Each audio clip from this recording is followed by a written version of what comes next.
घरेलू जहर खुबानी, यानी कि डोमेस्टिक पॉइजनिंग, यानी कि घरों में किस तरीके से जो है जहरीली चीजें खाई जा सकती हैं एक्सीडेंटली, यानी कि अचानक अनजाने में। ठीक है, जैसे चूहे मारने की दवाई घर में रखी हो तो बच्चे वगैरह उठा के खा लें, या कोई गलती से बड़ा ही उसको कुछ दूसरी चीज समझ के खा ले।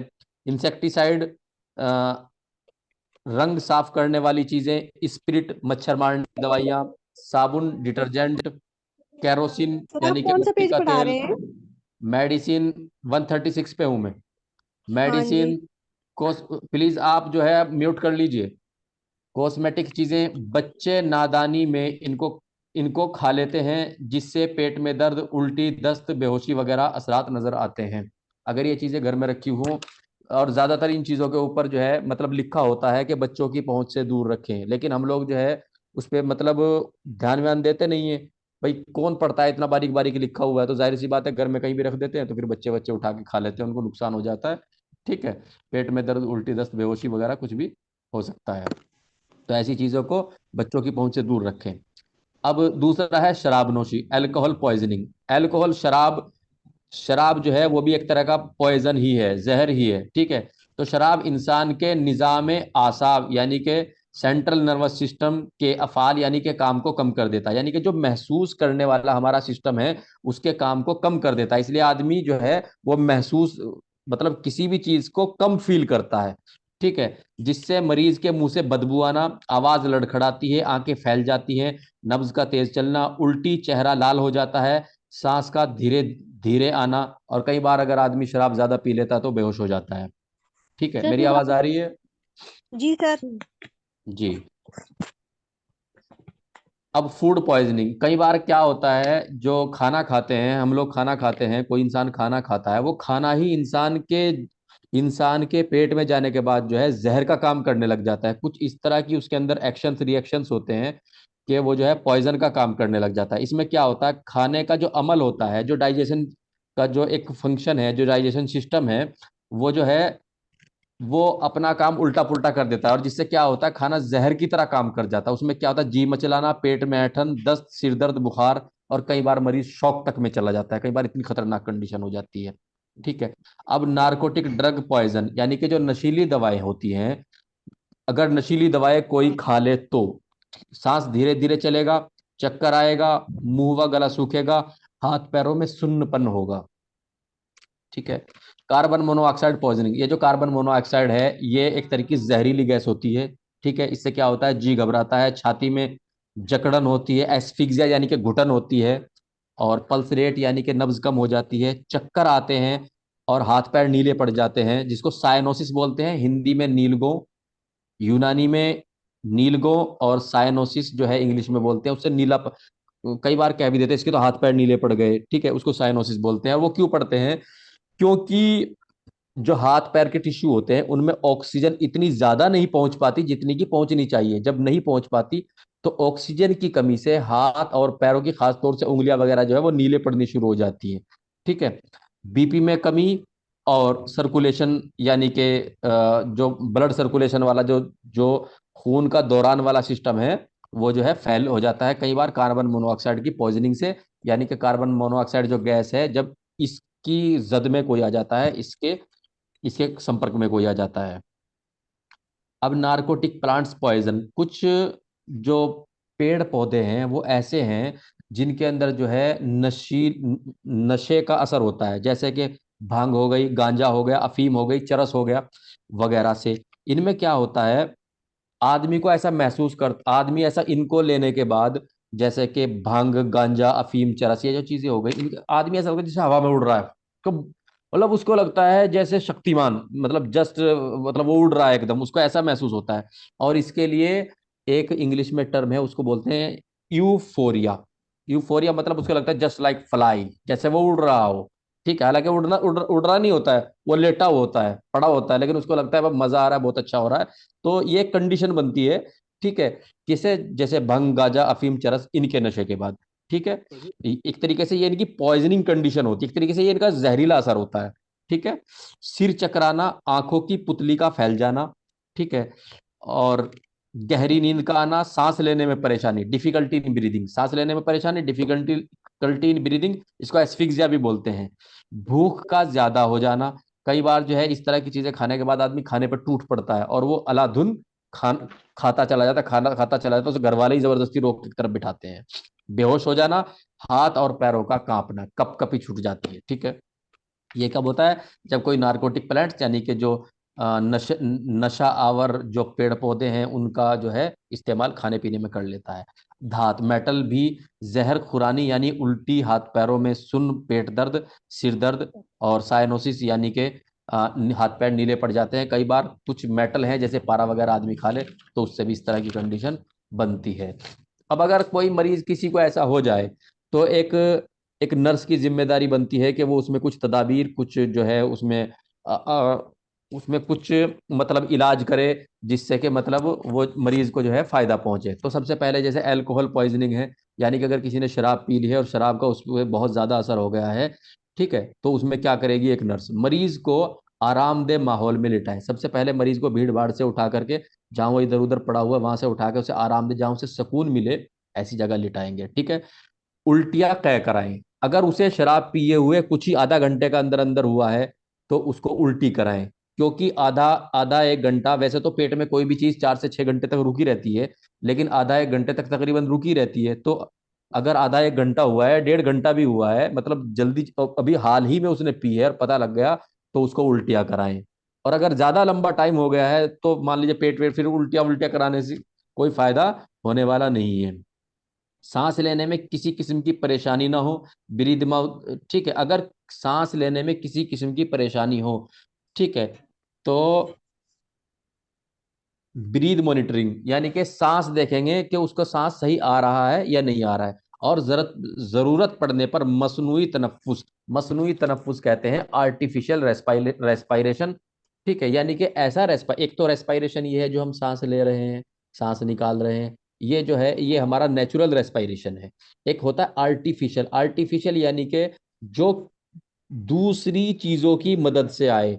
जैसे या तो कोई किसी के मुंह पे मुंह लगा के जो है अपने मुंह से जो है उसके अंदर हवा भरे, ठीक है, तो ये माउथ टू माउथ रेस्पिरेशन हो जाता है, इसको मैनुअल रेस्पिरेशन भी बोलते हैं। इसके अलावा जो इसी के लास्ट में जो है, मैं आर्टिफिशियल रेस्पिरेशन के ऊपर मैंने एक नोट्स तैयार किया हुआ है, मैं उसमें आर्टिफिशियल रेस्पिरेशन को जो है आपको पूरा समझा दूंगा, ठीक है। फिलहाल हम आगे चलते हैं यहाँ पे। अब अगला नंबर है फूड पॉइजनिंग का।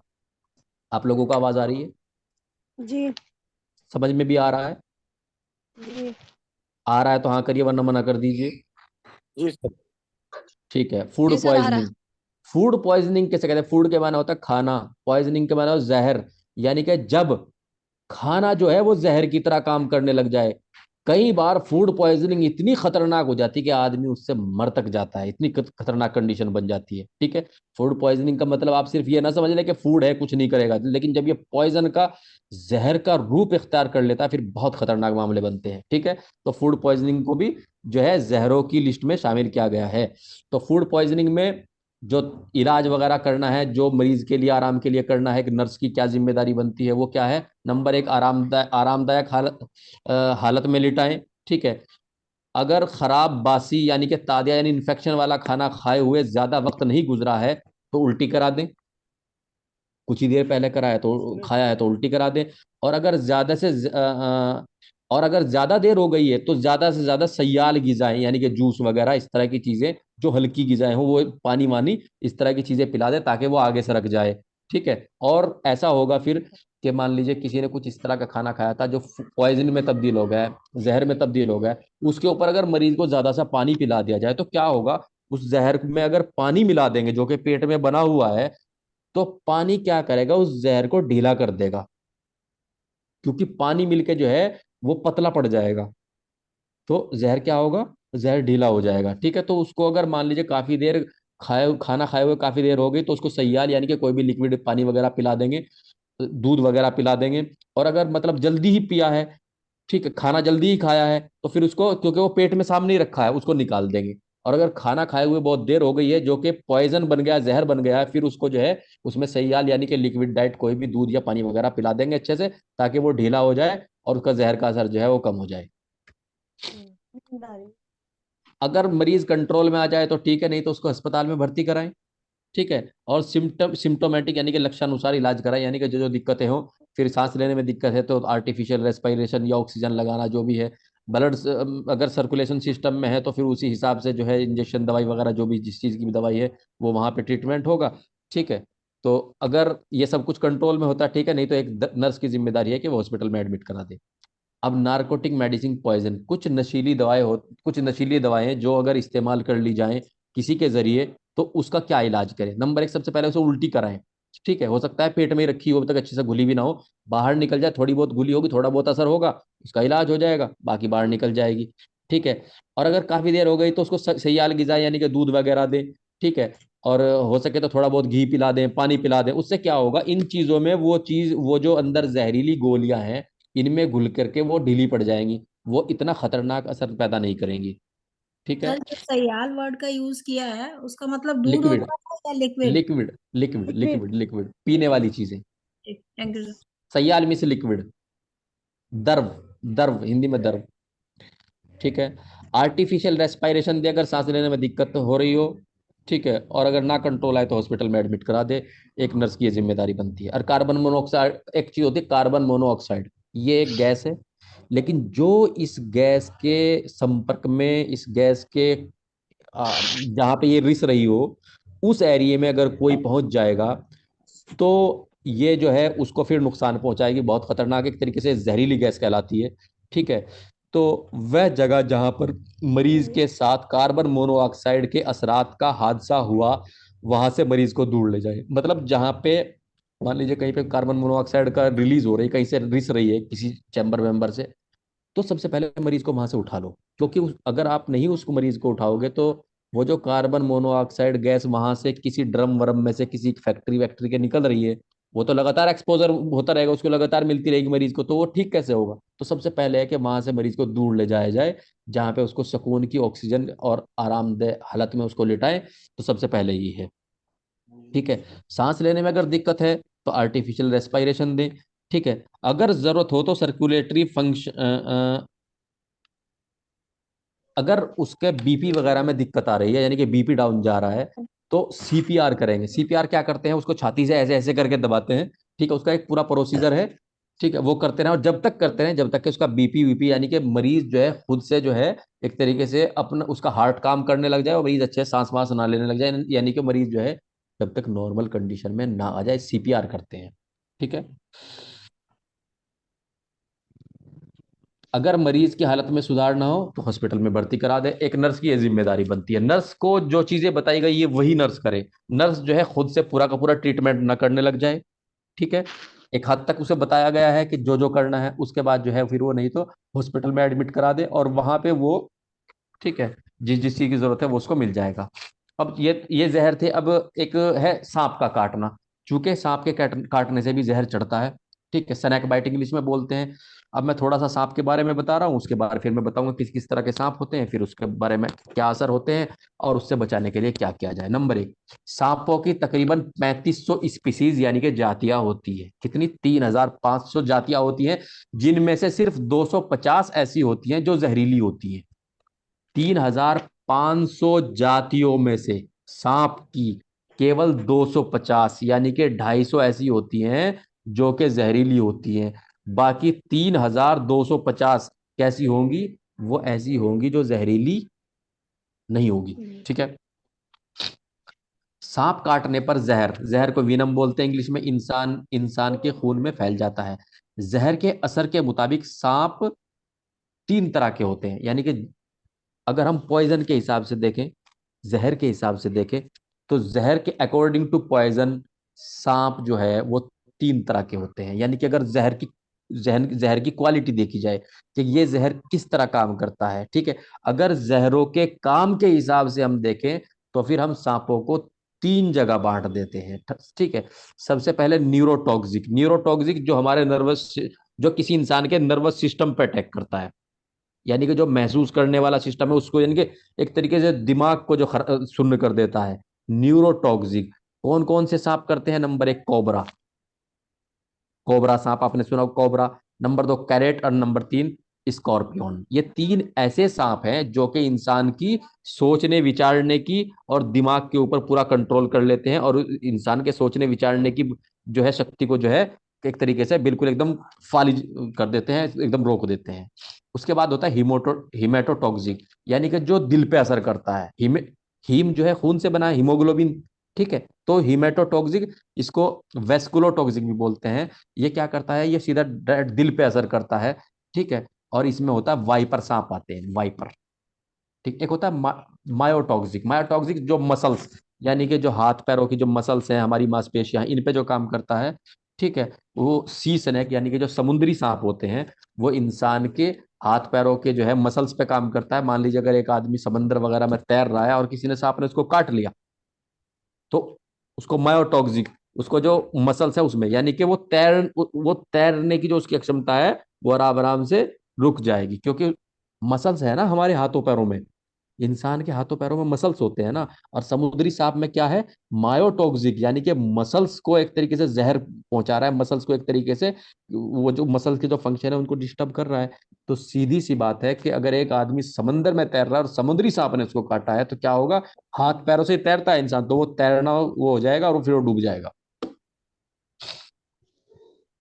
ठीक। अब कोबरा के बारे में थोड़ी सी बातें लिखी है। जो कोबरा सांप है जो कि न्यूरोटॉक्सिक है, और ये कई बार आ चुका है, पूछ लेते हैं कि कोबरा सांप कैसा होता है, न्यूरोटॉक्सिक होता है, मायोटॉक्सिक होता है या हिमेटोटॉक्सिक होता है। तो कोबरा जो है न्यूरोटॉक्सिक होता है, यानी कि इंसान का दिमाग को मफलूज कर देता है, दिमाग के काम करने की शक्ति खत्म कर देता है। कोबरा सांप के काटने से मौत जो है वो रेस्पायरेटरी फेल्योर, यानी कि निजाम तनफ्फुस के फेल हो जाने की वजह से होती है।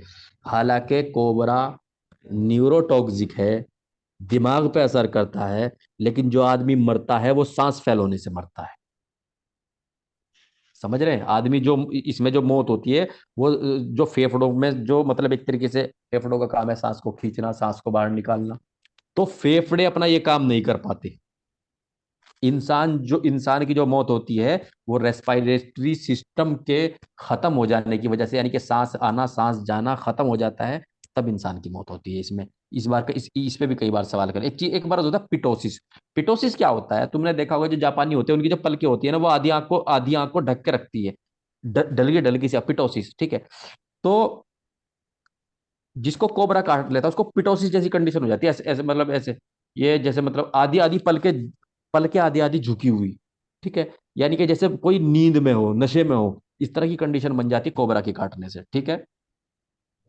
अब असरात क्या क्या होता है, नंबर एक स्टिंगिंग, यानी कि डंगल, मतलब ये कोबरा की नहीं, असरात के बाद मैं सारे सांपों की बात बता रहा हूँ। नंबर एक स्टिंगिंग, यानी कि सबसे पहले ये लगता है कि जब किसी को काट लेता है सांप, तो उसे लगता है किसी चीज ने काट लिया है। सांप का नहीं, उसे लगता है किसी चीज ने काट लिया, स्टिंगिंग, डसने का आभास उसे हो जाता है। नंबर दो, वहां पे सूजन आ जाती है। नंबर तीन, खुजली होती है। नंबर चार, दर्द होता है, और खतरनाक दर्द होता है, उसको सीवियर पेन कहते हैं। तेज घबराहट होती है, मुंह से लार टपकने लग जाती है, ठीक है। पल्स यानी कि नब्ज जो है कम चलने लग जाती है। कोमा हो सकता है, यानी कि मरीज बेहोश हो सकता है। कभी कभी मरीज सिर्फ डर से ही मर जाता है, उसको जब पता लगता है कि तेरे सांप ने काट लिया, तो वो सिर्फ डर डर से मर जाता है। अब तदाबीर, यानी कि एक नर्स क्या करे अगर उसके सामने इस तरह का कोई केस आ जाता है, तो उसकी क्या क्या जिम्मेदारी है। मरीज को कंफर्टेबल पोजीशन में लेटाए, सबसे पहले मरीज को ऐसी जगह लेटाए जहां सुकून मिलता हो, ठीक है। मरीज को घबराहट से बचाने की कोशिश करे, मरीज को समझाए, देखो घबराओ मत, तुम्हारा इलाज हो जाएगा, ठीक हो जाएगा। आपको एंटीवीनम, यानी कि जिस तरह के सांप ने काटा है उसी तरह के सांप के जहर की काट वाला इंजेक्शन, यानी कि जहर, वीनम को जहर बोलते हैं, जो कि सांप के काटने से इंसान के जिस्म में गया। एंटी वीनम, यानी कि जहर को काटने का इंजेक्शन लग जाएगा, आप ठीक हो जाओगे, कुछ नहीं होगा, घबराओ नहीं, ठीक है। काटी हुई जगह को बांध दें, जहां पे काटे वहां से बांध लगा दें, यानी कि बंद लगा दें, ठीक है। काटी हुई जगह को साबुन से अच्छी तरह धो दें। सांस लेने में अगर दिक्कत हो तो आर्टिफिशियल रेस्पिरेशन दे। बीपी में कमी हो तो सीपीआर दे, छाती को दबाने वाला जो अमल होता है। मरीज को नींद अगर आ रही हो तो उसे जगाते रहें, अस्पताल में भर्ती करवाएं, एंटीवीनम लगवाएं। मतलब ऐसा नहीं है कि आशा, मतलब एक नर्स का क्या करेगी, वो अपनी आर्टिफिशियल रेस्पिरेशन देगी, मुंह से मुंह लगा करके। दूसरा जो है सीपीआर करेगी, आर्टिफिशियल रेस्पिरेशन देगी, सांस देगी। अगर उसे लग रहा है के मतलब आर्टिफिशियल रेस्पिरेशन में भी दो तरह का ऐसे होता है, आदमी मैनुअली कर सकता है, मैं इसको आगे बताऊंगा। ठीक है। और सीपीआर देगी अगर उसे लग रहा है बीपी कम जा रहा है, और बगैर किसी देर के वे हॉस्पिटल में भर्ती कराएगी। इसमें इंतजार नहीं करेगी कि भाई मतलब मरीज जाग रहा है सो रहा है, सांप के काटने में इंतजार नहीं करेगी, अपना काम करती चली जाएगी, सीपीआर देगी, आर्टिफिशियल रेस्पिरेशन की जरूरत है वो देगी। ठीक है। और जो है अच्छी अच्छी जगह, सुकून की जगह लेटाएगी, उसे समझाएगी घबराने की जरूरत नहीं है, लेकिन देर नहीं करेगी, फौरन हॉस्पिटल में एडमिट कराएगी। ठीक है। अब कुछ जहर खुरानी के, अगर कोई जहर खा ले या किसी को जहर खिला दिया जाए, उस कंडीशन के कुछ 5-7 जो है इंपॉर्टेंट पॉइंट है। ये एग्जाम की नजर से, एग्जाम की दृष्टि से बहुत इंपॉर्टेंट खास होते हैं, मैं उन पर डिस्कस कर रहा हूँ। यानी कि पिन पॉइंट प्यूपिल, जो हमारी पुतली, सॉरी, जो किसी की पुतली होती है, वो पिन पॉइंट यानी कि बिल्कुल सिकुड़ जाती है। किसमें? मॉर्फिन की पॉइजनिंग में, यानी कि मॉर्फिन के जहर में। ठीक है। मॉर्फिन के जहर में जो पुतली है वो बिल्कुल एकदम पिन पॉइंट हो जाती है अगर किसी को मॉर्फिन खिला दिया जाए या खुद खा ले। Number 2, run Amok. ठीक है। रन अमोक एक मेडिकल टर्मिनोलॉजी है, जिसके मैंने है मार पिटाई, हाथापाई पे उतर आना एकदम। तो ये जो ये किसकी वजह से होता है? भंग, यानी कि भांग के खाने वाला जो है, भांग का नशा करने के बाद मार पिटाई पे बहुत जल्दी उतरता है, एकदम लड़ाकू रहता है, लड़ने के लिए तैयार रहता है, और मेडिकल में इसे रन अमोक कहते हैं। ठीक है। मैं इस पे सवाल बनाऊंगा, आप लोग ध्यान रखना, और इस तरह की चीजें एग्जाम में पूछ ली जाती हैं। सवाल मैं बनाऊंगा, आप इसको याद भी कर लेना। Number 3, golden hair. इंसान के जो बाल है सुनहरे सुनहरे हो जाते हैं, जैसा जैसा कि सोना, सोने जैसे सुनहरे हो जाते हैं। कब? अगर इंसान को आर्सेनिक पॉइजनिंग यानी कि आर्सेनिक खिला दिया जाए। ठीक है। या कोई गलती से खा ले। ठीक है। बर्टोनियम लाइन, बर्टोनियम लाइन क्या कहते हैं? ऊपर वाला जो मसूड़ा होता है हमारे दांत का, ठीक है, उस पे एक लकीर सी खिंच जाती है लेड पॉइजनिंग की वजह से, अगर कोई लेड पॉइजनिंग यानी कि लेड का जहर किसी को कोई खा ले। ठीक है। मोस्ट मोस्ट कॉमन ह्यूमिसिडल पॉइजन, यानी कि घरों में सबसे ज्यादा जो खाया जाता है, खाया जाने वाला जो जहर है वो आर्सेनिक है। ये कई बार पूछ लेता है कि मोस्ट कॉमन ह्यूमिसिडल पॉइजन, यानी कि घरों में सबसे ज्यादा खाया जाने वाला जहर आर्सेनिक।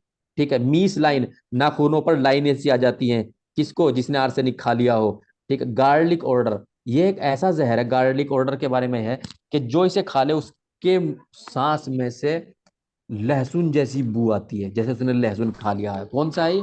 ये भी आर्सेनिक पॉइजन है। ठीक है। अब एक है metal fume fever. Metal fume fever उसे कहते हैं अगर कोई जिंक जिंक को खा ले, गलती से खा ले या जानबूझ के खा ले या कुछ को खिला दिया जाए।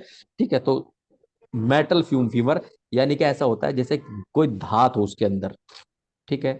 मलेरिया की तरह सर्दी लगती है, किस बुखार में? जिंक में। अब शेकिंग पैल्सी यानी लकवे जैसा हाथ का हो जाना, इंसान का हाथ जो है लकवा जैसा हो जाता है, कब? मरकरी, यानी कि अगर आदमी गलती से पारे को पी ले, पारे को खा ले, पारा किसी को खिला दिया जाए या आदमी खुद खा ले, जो भी एक्सीडेंटली हो जाए या किसी के चाहने से, किसी के करने से हो जाए। मोस्ट कॉमन सुसाइडल पॉइजन, यानी कि सबसे ज्यादा जो लोग आत्महत्या यानी कि सुसाइड करने के लिए जो जहर खाते हैं, वो खाते हैं बार्बिट्रेट्स। बार्बिट्रेट। ठीक है। आदमी का पेशाब लिक्विड गोल्ड, यानी कि लिक्विड गोल्ड, यानी कि आदमी का जो,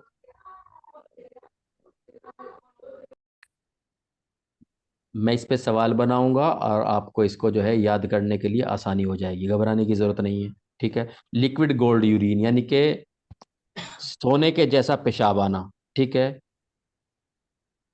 जी। ये सोने के जैसा पेशाब आना किसमें? Liquid gold.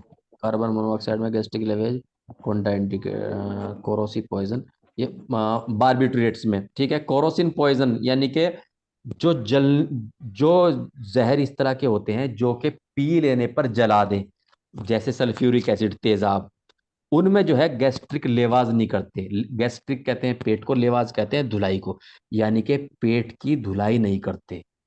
क्यों नहीं करते? देखिए, मान लीजिए किसी ने सल्फ्यूरिक एसिड पी लिया, तो जो जो ईसोफेगस है, जाहिर सी बात है उसको वो अंदर से उधेड़ता हुआ जाएगा, जी। उसकी जो म्यूकस व्यूकस है उसको जो है वो पूरी तरीके से गलाता हुआ जाएगा। ठीक है। उसके ऊपर फिर मान लीजिए कोई ट्यूब डाल करके उसको खींचने, तो वो ट्यूब जो है हो सकता है कि ईसोफेगस को पार करके किसी और ऑर्गन में घुस जाए, क्योंकि ईसोफेगस पहले ही जो है सल्फ्यूरिक एसिड ने यानी कि तेजाब ने बहुत ज्यादा खत्म कर दिए हैं। ठीक है, तो हो सकता है वो इसोफेगस जो है फट जाए, इसलिए कभी भी ना तो कोई पाइप डालेंगे और ना कोशिश ये करेंगे कि उल्टी हो जाए। ठीक है, जी क्योंकि अगर उल्टी कराने की कोशिश करेंगे तो इसोफेगस जो बची खुची है, रही सही है, उसको भी खत्म कर देगा ये। ठीक है, जहां कोरोसिव, जलाने वाले जहर, जैसे एसिड जो होते हैं, क्योंकि इंसान बना हुआ है बेस का, इंसान छात्र, इंसान जो है क्षार का बना हुआ है, बेस का बना हुआ है। ठीक है, और अगर वो कोई तेजाब पीता है तो तेजाब अगर वो गलती से पी ले तो उसको वापिस ना तो खींचने की कोशिश की जाए और ना जो है उसको उल्टी कराने की कोशिश की जाए। ठीक है, सिवाय एक के, उसको मैं क्वेश्चन में डाल दूंगा, वो वहां पे आपको याद हो जाएगा। यहाँ पे डालना मेरे ध्यान नहीं रहा, मैं उसको जो है क्वेश्चन बना दूंगा उसके नाम से, आपको याद हो जाए। आप चाहें तो मैं उसका आंसर भी खुद ही दे दूंगा। ठीक है, और अगर आप चाहें तो आप दे लेना, मैं उसको जो है फिर करेक्शन में ठीक कर दूंगा, जैसे आप चाहो। ठीक है, अब आर्टिफिशियल रेस्पिरेशन के लिए, आर्टिफिशियल बोलते हैं जो चीज नेचुरली यानी कि कुदरती, यानी कि रब की तरफ से ना हो, बल्कि वो इंसान ने उसकी इजाद जो है, होता तो सब कुछ रब के ही हुक्म से है, जी लेकिन शब्द इस तरह के प्रयोग करने पड़ते हैं रब से डरते हुए, वरना इंसान को इतनी हैसियत नहीं है कि वो ये कहे कि रब ने नहीं बनाया। रब ने तो सब कुछ बनाया है, आप पढ़ रहे हैं, मैं पढ़ा रहा हूँ, हम लोग साथ मिलकर पढ़ रहे हैं, सब कुछ रब के करने से हो रहा है। ठीक है, लेकिन कुछ शब्द ऐसे प्रयोग करने पड़ते हैं, मन नहीं करता उनको करने का, लेकिन कुछ शब्द ऐसे प्रयोग करने पड़ते हैं कि वो उन्हीं शब्दों से समझ में आती है बात।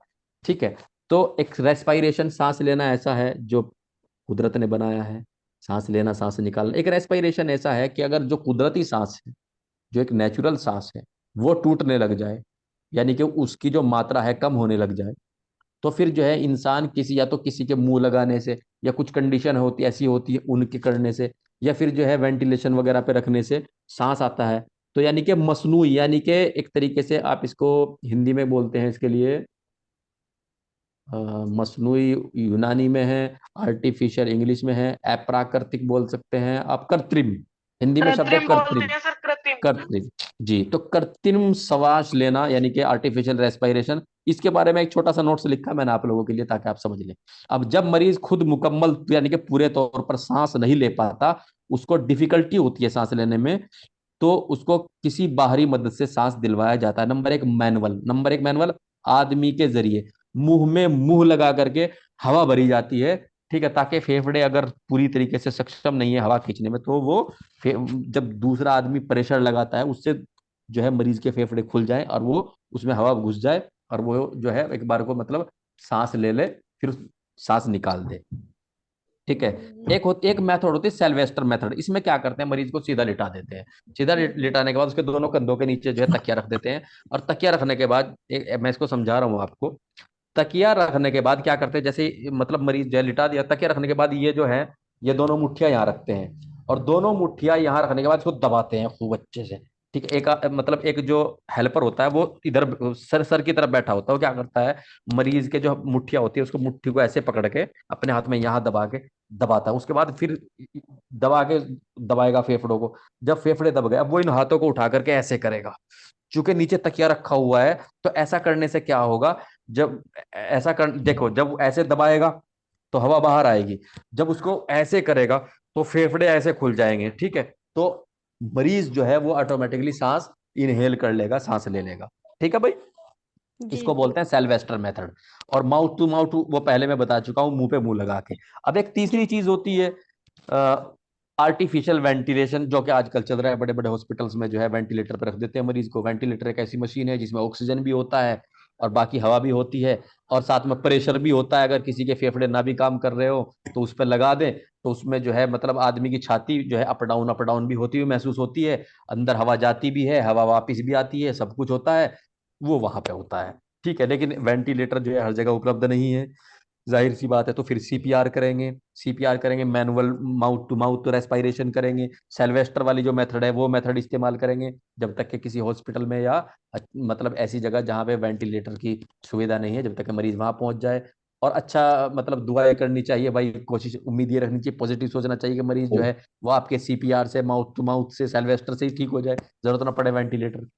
ठीक है, और नहीं तो फिर वहां जाएगा। आप लोग नर्स हैं, आपकी जिम्मेदारी है, अगर आपके सीपीआर वगैरह से, माउथ टू माउथ से कंट्रोल में आ रहा है, सेल्वेस्टर से कंट्रोल, ठीक है, नहीं तो एडमिट करा दें आप। ठीक है, हॉस्पिटल में एडमिट करा दें। सब नहीं। देखो, एक्चुअली मैटर क्या है, मैटर ये है स्टरलाइजेशन यानी कि अमले तत्हीर। देखिए, समझ गई। जो इंस्ट्रूमेंट सर्जरी में इस्तेमाल होते हैं, इंस्ट्रूमेंट यानी कि औजार सर्जरी में इस्तेमाल होते हैं, तो जब एक मरीज की सर्जरी हुई, ठीक है, फिर उनको जो है एक तरफ रख दिया गया, तो जाहिर सी बात है कुछ इस तरह के माइक्रो ऑर्गेनिज्म, कुछ इस तरह के कीटाणु कह लीजिए आम भाषा में, उनके ऊपर मतलब बैठने के चांस बहुत ज्यादा बनते हैं जो कि माहौल में है। ठीक है, ऐसा भी हो सकता है कि जिस मरीज की सर्जरी हुई है उसके ब्लड में भी किसी किस्म का इन्फेक्शन हो, उससे भी उन जो औजार हैं, जो इंस्ट्रूमेंट है, उनके ऊपर कोई इस तरह का इन्फेक्शन आ जाए, कोई बैक्टीरिया वायरस आ जाए। ठीक है, तो वहां से भी आ सकता है। ठीक है, जहां पे मान इस्तेमाल करके बाद रखे गए धोने के लिए, वहां से भी मिल सकता है। तो किसी भी किस्म का बैक्टीरिया, वायरस, फंगस, किसी भी तरह का कीटाणु इंस्ट्रूमेंट के ऊपर, शीट्स के ऊपर, गाउन के ऊपर, मास्क के ऊपर, जो कि ओटी में इस्तेमाल होता है, ना रहे, उसके लिए एक अमल होता है, अमल तथहीर, जिसको इंग्लिश में स्टरलाइजेशन बोलते हैं। ताकि जब किसी की सर्जरी हो, जब किसी को जो है मतलब एक तरीके से ऑपरेशन किया जाए, उसको औजारों से, गाउन से, शीट से, यानी कि हॉस्पिटल की, ऑपरेशन थिएटर की किसी भी चीज से कैसा भी इन्फेक्शन ना लगे, और एक सफल और सुरक्षित सुरक्षित और यानी कि हिफाजती सर्जरी हो जाए, इसके लिए क्या करते हैं, स्टरलाइजेशन का अमल करते हैं। ये एक ऐसा अमल है जिसमें माइक्रो ऑर्गेनिज्म, माइक्रो, बारीक, सूक्ष्मदर्शी से देखने वाला, माइक्रोस्कोप से दिखने वाले ऑर्गेनिज्म का खात्मा हो जाए। फिजिकल और केमिकल दोनों तरीके से अंजाम दिया जाता है, यानी कि फिजिकल यानी कि एक पूरा प्रोसीजर है वो किया जाता है, या केमिकल, कुछ केमिकल मिला करके भी जो है इंस्ट्रूमेंट को जो है स्टरलाइज कर सकते हैं। अब अमले ततहीर के अकसाम यानी कि क्या क्या किस्में हैं। नंबर एक है सर्जिकल इंस्ट्रूमेंट। नंबर एक, भाप के जरिए से, वेपर के जरिए से। नंबर दो, ड्राई हीट यानी कि सूखी गर्मी की वजह, सॉरी, नंबर एक भाप से, नंबर दो सूखी गर्मी यानी ड्राई हीट से, और नंबर तीन एथिलीन ऑक्साइड यानी ईटीओ से। अब मैं इनको थोड़ा सा क्लियर क्लियर कर रहा हूं। अब जैसे कि मैंने पहले एक शब्द बोला भाप, अब वो भाप क्या चीज है? हाई हीट स्टीम, यानी कि बहुत ज्यादा दर्जाए हरारत, यानी कि बहुत ज्यादा गर्मी की भाप। इस अमल को ऑटोक्लेव के जरिए किया जाता है। एक ऑटोक्लेव एक मशीन होती है, ठीक है, एक एक गोल गोल मशीन होती है, स्टील की बनी हुई एक मशीन होती है। ठीक है, एक तरह का एक हीटर होता है, जिसमें इंस्ट्रूमेंट और दूसरी ऑपरेशंस में इस्तेमाल होने वाली चीजें, यानी कि मास्क, गाउन, शीट्स को अच्छे से साफ पानी में धोकर, सबसे पहले जिसको भी स्टरलाइज करना, सबसे पहले उसको अच्छे से साफ पानी में धोएंगे, धो करके सुखा लेंगे। सुखाने के बाद जो है उसको ऑटोक्लेव में स्टरलाइजेशन के लिए लगाएंगे। ठीक है, उसके बाद ऑटोक्लेव में रखकर स्टरलाइज कर लेते हैं। अब ये ऑटोक्लेव वाला अमल हुआ। ठीक है, इसमें क्या करते हैं, भाप से पकाते हैं। अब नंबर दो दो हुआ सूखी गर्मी। सूखी गर्मी क्या करते हैं, इस टाइम में स्टरलाइज करने के लिए इंस्ट्रूमेंट और दूसरी चीजों को इसमें रखकर एक खास टाइम तक इसमें रखकर स्टरलाइज कर लेते हैं। और ये किस में होता है, ये ओवन में होता है, यानी कि उसमें ओवन, उसमें क्या करते हैं, कोई भी मान लीजिए इंस्ट्रूमेंट इंस्ट्रूमेंट है, उनको धोया, धो के सुखा लिया, जो भी चीज वो करनी है, उसके बाद उसको ओवन में रख दिया। ओवन जो है उसके ऊपर से जो है अपनी हीट से, सूखी गर्मी से जो है जो बैक्टीरिया, वायरस जो भी लगे हुए हार्मफुल माइक्रो ऑर्गेनिज्म को खत्म कर देगा, और वो जो इंस्ट्रूमेंट या वो जो भी चीजें हैं जिनको हम स्टरलाइज करना चाह रहे हैं वो स्टरलाइज हो जाएंगी। अब केमिकल स्टरलाइजेशन, इसके लिए फॉर्मल्डिहाइड इस्तेमाल करते हैं। आपने देखा भी होगा जो चीटल फोर्सेप होती है, वो पीले पीले एक सैयाल यानी कि लिक्विड में रखी रहती है ऑपरेशन थिएटर में। चीटल फोर्सेप उससे क्या काम करते हैं, उससे जो दूसरे इंस्ट्रूमेंट होते हैं या जो शीट्स वगैरह होते हैं उनको खोलने का काम करते हैं, दूसरे इंस्ट्रूमेंट को उठा के रखने का काम करते हैं। ठीक है, उसको चीटल फोर्सेप बोलते हैं। वो फॉर्मल्डिहाइड में पड़ी रहती है, पीले पीले में उसे शीशी में रखते हैं। जी जी। इस तरकीब से स्टरलाइज करने को फॉर्मल्डिहाइड में डुबोकर स्टॉल कर लेते हैं। ठीक है, अब ऑटोक्लेव के बारे में थोड़ा सा समझ लें। ऑटोक्लेव में भाप के दबाव व हरारत से, यानी कि भाप के प्रेशर से और भाप की गर्मी से स्टरलाइजेशन किया जाता है। इस अमल से बैक्टीरिया, वायरस, फंगस वगैरह खतरनाक माइक्रो ऑर्गेनिज्म खत्म हो जाते हैं, और इंस्ट्रूमेंट, शीट्स वगैरह स्टरलाइज हो जाते हैं ऑटोक्लेव में। ऑटोक्लेव में 5 से 10 इंच तक पानी भर लेते हैं।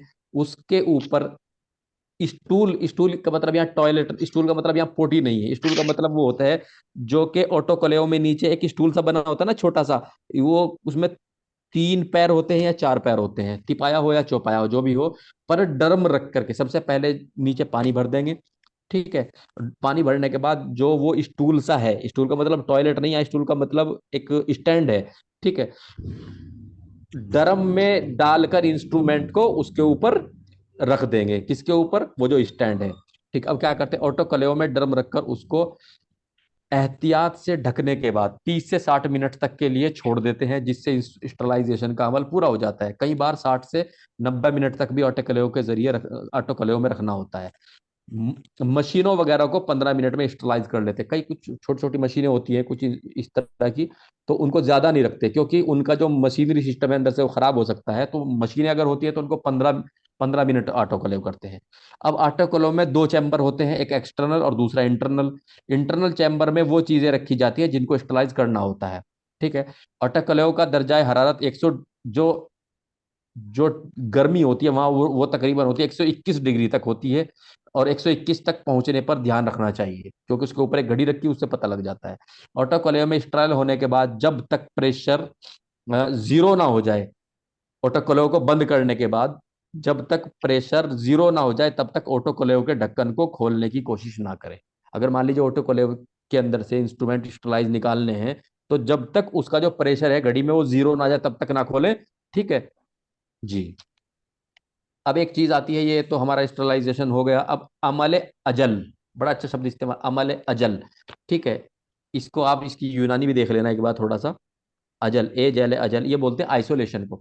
आइसोलेशन आपने अभी कुछ ही 2 ढाई साल पहले सुना होगा, जबकि कोविड चल रहा था, कोरोना चल रहा था, वहां पे आपने सुना होगा कि किसी को जो है 14 दिन के लिए जो है आइसोलेशन में रख दिया गया है। सरकार के द्वारा जो है उसको मतलब एक तरफ अलग थलग रख दिया गया है, ताकि वो इतना जो उसकी मतलब जो उसका एक खतरनाक, यानी कि खतरनाक पीरियड है 14 दिन कोविड का, इतने वो अंदर रहे। अगर वो बीमार है उसका इलाज हो जाए, अगर बीमार नहीं है तो वहां से सुरक्षित अपने घर चला जाए। ठीक है। तो अभी आपने सुना होगा आइसोलेशन। दरअसल आइसोलेशन का मतलब होता है किसी आदमी को, किसी व्यक्ति को संदेह यानी कि शक की बुनियाद पर जो है एक समय के लिए अलग थलग रख देना, उसको वहीं सारी जरूरत की चीजें देना, बीमार हो जाए इलाज भी देना। ठीक है। इलाज में कुछ तरह की आजा एहतियात भी बरतना, तो उसको क्या बोलते हैं? उसको आइसोलेशन बोलते हैं। ठीक है। फैलने और लगने वाली बीमारियों को बढ़ने से रोकने, यानी कि नए लोगों को शिकार होने से बचाने के लिए आइसोलेशन एक कारगर और एहतियाती तदाबीर है। जो लोग बीमार नहीं हैं उनको बचाने के लिए आइसोलेशन किया जाता है। ठीक है। जिसमें मरीज के जिस्म से निकले खून, बलगम, स्टूल और यूरिन, ठीक है, से सेहतमंद यानी स्वस्थ लोगों के में आने से संपर्क में आने से बचाया जाता है। किनको? जो तंदुरुस्त लोग हैं। ऐसे मरीजों को तनहा रखा जाता है, यानी कि अलग थलग रखा जाता है। उन्हें खुला और आरामदेह माहौल दिया जाता है। उनको इलाज करते वक्त ग्लव्स, मास्क और डॉक्टरी चश्मा वगैरह पहनकर उनको इंजेक्शन, दवाई, पट्टी वगैरह का काम किया जाता है। अगर उनको जो आइसोलेशन में है उनको कोई भी किसी किस्म के भी जो है मतलब उनको इलाज वगैरह दिया जा रहा है, इंजेक्शन, दवाई, पट्टी, तो वो जो है किसके साथ दिया जाएगा? वो ग्लव्स, मास्क और डॉक्टरी चश्मे वगैरह इन सब के साथ दिया जाएगा। जिन मरीजों को सांस से लगने वाली बीमारियां हो, जैसे कि कोरोना भी सांस से लगता था, ठीक है, उनके पास जाने वाले हेल्थ वर्कर यानी कि स्वास्थ्य कर्मी, यहाँ पे हमने नर्स का इस्तेमाल नहीं किया, नर्स शब्द का इस्तेमाल नहीं किया, हेल्थ वर्कर, क्योंकि नर्सों के अलावा और भी जो है जो स्वास्थ्य कर्मी होते हैं उसमें सभी आ जाते हैं। नर्स में तो सिर्फ नर्स आएंगी, लेकिन हेल्थ वर्कर में और भी लोग आ जाते हैं, जो कि मतलब एम्बुलेंस चलाने वाले हैं या जितने भी लोग हैं जो कि स्वास्थ्य में कैसे भी जुड़े हुए हैं, डॉक्टर्स हैं, नर्स हैं, ठीक है, वो सब के सब आ जाते हैं। को मास्क जरूरी पहनना होता है और एक दूरी भी रखनी होती है, जिससे कि सांस वगैरह से बचा जा सके। और ड्रॉपलेट इन्फेक्शन, ड्रॉपलेट इन्फेक्शन बोलते हैं जो जो छींक वगैरह से, थूक वगैरह से, लार वगैरह से, मुंह वगैरह से लग जाता है, उसको ड्रॉपलेट इन्फेक्शन बोलते हैं। ठीक है। तो उससे बचा जा सके। अब आइसोलेशन की कुछ खास बातें, हेल्थ वर्कर ही आइसोलेटेड मरीज के पास जाए, जो स्वास्थ्य कर्मी है केवल वो उसके पास जाएंगे। नंबर 2, ग्लव्स यानी कि दस्ताने, कैप जो टोपी ओढ़ते हैं, गाउन जो ऊपर पूरा का पूरा कुर्ता सा पहनते हैं वो, उसको गाउन बोलते हैं, वगैरह इस्तेमाल करना चाहिए। अलग अलग मरीजों के लिए अलग अलग ग्लव्स इस्तेमाल करने चाहिए। मतलब ये नहीं कि ग्लव्स एक बार पहन लिए और सबको इंजेक्शन और दवाई वगैरह जो भी करना था करते हुए निकल गए, ऐसा नहीं है। एक पेशेंट को देखकर ग्लव्स जो है वो डस्टबिन में डाले, फिर आगे चले, फिर मरीज ग्लव्स पहने, मरीज का इलाज किया, फिर आगे चले। तो हर पेशेंट के लिए जो है, जो आइसोलेशन में एडमिट होंगे, हर पेशेंट के लिए अलग अलग जोड़ी ग्लव्स की इस्तेमाल करेंगे। मरीजों के बेड के बीच की दूरी एक सही दूरी होनी चाहिए, ठीक है। सभी मरीजों के लिए इस्तेमाल की जाने वाली चीजें अलग अलग हों। हेल्थ वर्कर मरीज के ब्लड सैंपल, बलगम, थूक वगैरह से संपर्क में आने से बचें, ठीक है, इन्फेक्टेड होने से बचें और उचित दूरी रखें। अब आइसोलेशन का पीरियड कितना होता है, वक्त कितना होता है, इसमें समय कितना लगता है। अलग अलग बीमारियों का आइसोलेशन पीरियड अलग अलग होता है। जैसे कोविड का होम आइसोलेशन 14 दिन का है, यानी कि जब कोरोना चल रहा था तो जो आइसोलेशन था वो कितने दिन का था, 14 दिन का था। यानी कि अगर कोई भी सर्जरी हो रही है, कोई भी ऑपरेशन हो रहा है, तो उनमें किन किन चीजों का ध्यान रखना होता है। नंबर एक, किसी भी सर्जरी की कामयाबी को 3 हिस्सों में तकसीम कर लेते हैं, यानी कि बांट लेते हैं। किसी भी सर्जरी को किसी भी सर्जरी को कामयाब होने के लिए, कोई भी ऑपरेशन हो, कामयाब होने के लिए उस ऑपरेशन को 3 हिस्सों में बांट लेते हैं, ठीक है। नंबर एक, प्री सर्जिकल, प्री सर्जिकल यानी कि ऑपरेशन से पहले, यानी कि ऑपरेशन से पहले मरीज की क्या क्या तैयारी करवानी है, ठीक है, प्री सर्जिकल प्रिपरेशन, ठीक है। नंबर दो, ऑपरेशन के दौरान की जिम्मेदारियां और काम, नर्स की क्या क्या काम है ऑपरेशन के दौरान। कोई फ्लूइड चल रहा है, लग रहा है वो खत्म हो जाएगा, उसको फौरन टाइम से चेंज करे। कुछ भी है, बीपी वगैरह, जो उसके जिम्मे ड्यूटी लगी है, जो भी जैसी भी, उनको वो बिल्कुल एकदम पूरे होशो हवास में जागते हुए, समझते हुए, पूरी मतलब अपनी इंद्रियों को काम में लाते हुए वो फौरन वो तदबीर करे जो कि ऑपरेशन के दौरान उसे करनी है। क्योंकि जो सर्जन हैं वो अपना काम कर रहे हैं, जो एनेस्थेटिक हैं, बेहोशी वाले डॉक्टर हैं, वो अपना काम कर रहे हैं, जो ओटी असिस्टेंट हैं वो अपना काम कर रहे हैं, जो एक नर्स है उसे अपना काम करना है दौरान ऑपरेशन, यानी कि जब ऑपरेशन चल रहा हो। अब तीसरी चीज, पोस्ट सर्जिकल फॉलोअप, यानी कि जब ऑपरेशन हो जाए, अभी ऑपरेशन हो गया है, मरीज बेहोश है, उसे अभी भी देखभाल की जरूरत है, तो पोस्ट सर्जिकल फॉलोअप यानी कि ऑपरेशन के बाद मरीज की देखभाल, ठीक है।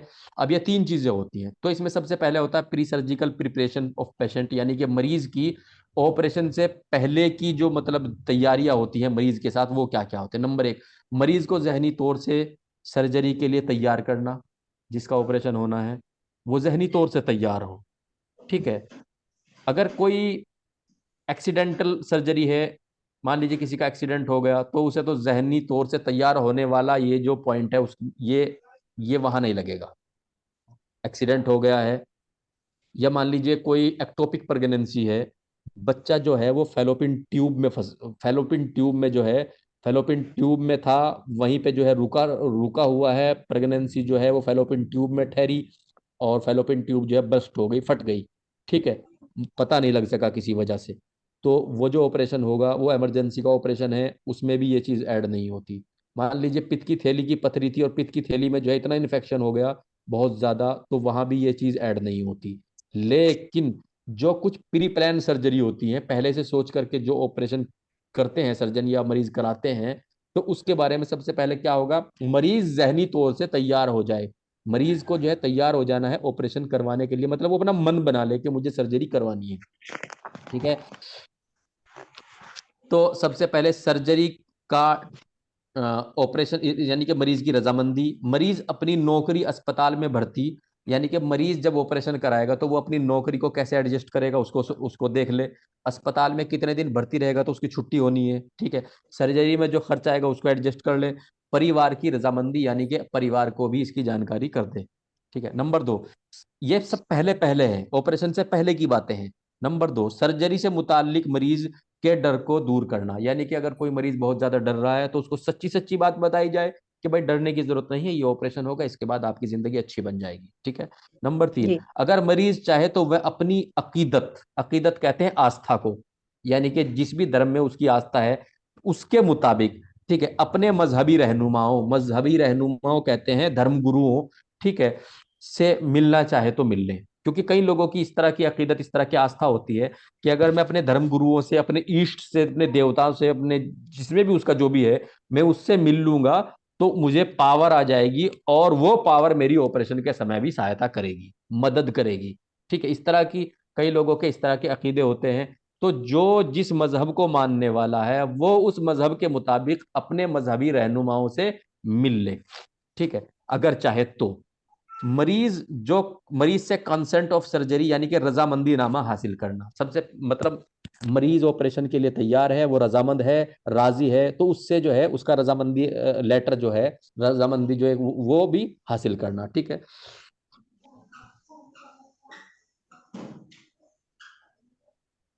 अगर